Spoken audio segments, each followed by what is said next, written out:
Today we're going to explore what happens when someone comes into your office and says, "Hey boss, my team's overworked, I don't have enough resource, what do I do next?" When this ever happens to me, I always ask myself three questions. What does it say about the person who's asking or making the point? What can they do to make it better? And finally, what can I do to help? When someone comes into the office and says, "Boss, we're all working crazy hours and everything's going really long and it's very difficult, I don't have enough resource and we're going to fail unless we do something about this," the first thing I do is say, what does this say about the person who's making this point? And typically, there are one of a set number of reasons why they say this. First of all, they may not be able to manage their people, so they can't really do a good job of prioritizing the workload. Second, their mission is not clear and they're doing too much. So sometimes people have, misunderstood what you need them to do, so they end up building a job that's more than the resource you gave them to do.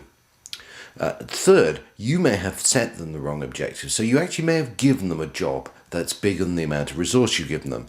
And finally, they may have been avoiding doing work for some time, and that's catching up with them. Sometimes vacation periods or other periods create lags that people will then struggle to recover from.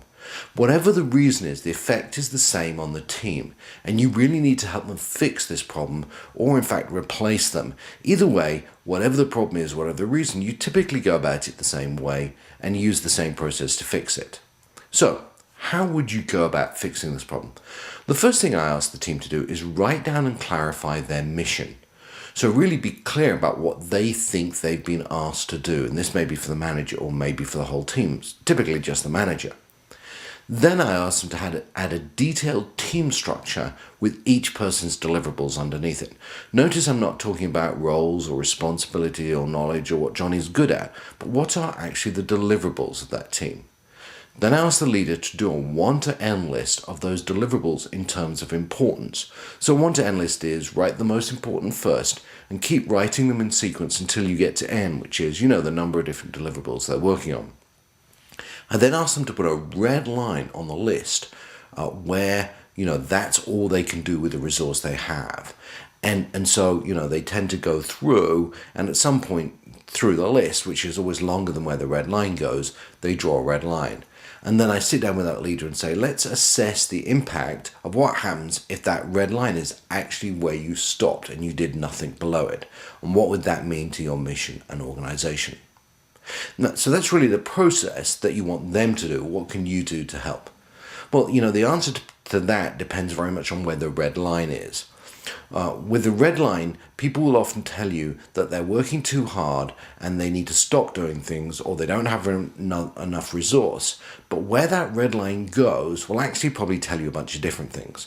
First of all, that their mission is not clear, that you'll find a whole bunch of things above and below the red line that really shouldn't be there. We call that scope creep in terms of the mission. The second thing is not all the team members will be pulling their weight. Remember, you've asked them to write down the deliverables of the people. Now you have a 1 to n list, and you should be able to see that when the team's out of balance, a few number of people are really doing all the more important elements. Third thing it might tell you is the manager or leader is really not managing the work throughput, and that's looking at that list of people on the list of deliverables and seeing if they're sort of fairly spread out. And finally, it might actually tell you there's another team that's failing and they're really not picking up and doing what they need to do, and that's causing the team you're looking at to overwork. Whatever the red line tells you, you need to do something to help that manager manage with the situation, and if you can't, you should change them. So the bottom line here is this is usually a cry for help, and it's important you get to the bottom of the issues. But prepare. You'll probably find this is more complicated than it sounds.